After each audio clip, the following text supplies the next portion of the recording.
Hello বন্ধুরা, আজকে আসলাম ক্ষেতের থেকে সবজি তোলার জন্য। এই যে দেখেন, একটা ঝুড়ি নিয়ে আসছি।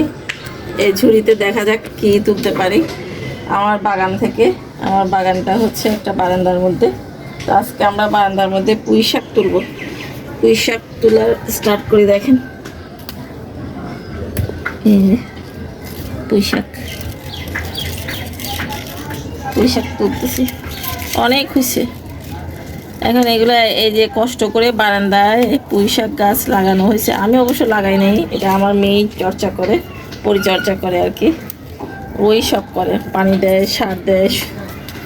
এগুলা দেখেন, পাতাগুলো কত বড় বড় হয়েছে এক একটা। তো এগুলো নষ্ট না করে আজকে এটা দিয়ে, আজকে শুক্রবার, দেখছেন একটা পাতা কত বড় হয়েছে। পাতাগুলো নিব আর কি সব। আপনারাও এভাবে সবজি করতে পারেন, এই যে বারান্দায় টপের মধ্যে। এই যে দেখছেন এক একটা পাতা কত বড় বড়। আমাদের 3 জনের পরিবার, তো 3 জনের পরিবারে হয়ে যাবে। এই যে দেখেন কি বড় বড় পাতাগুলো। এটা নিয়ে ফেলবো। এটা এইভাবে করে যদি আপনারা মাথাটা ভেঙে দিতে পারেন, তাহলে আরো শাখা প্রশাখা হবে।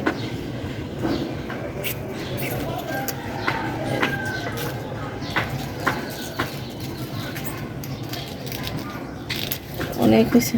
দেখছেন কত বড় বড়। এই পাতাটা তো আরো বড়, একবার পান পাতার মতো একটা। ভেঙে ফেলবো।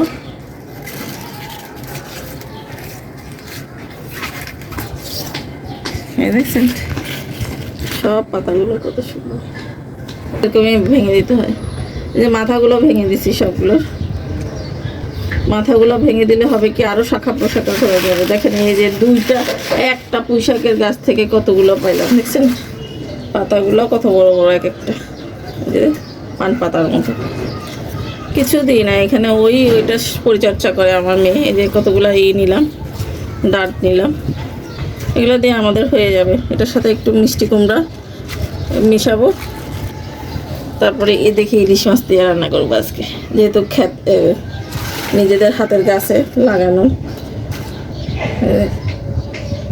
তো এইভাবে আপনারাও তৈরি করতে পারেন। আমাদের এই ভিডিও, আমাদের এই বাগানটা যদি আপনাদের ভালো লাগে, তাহলে লাইক শেয়ার করিয়েন বেশি বেশি করে, আর কমেন্টস লিখেন।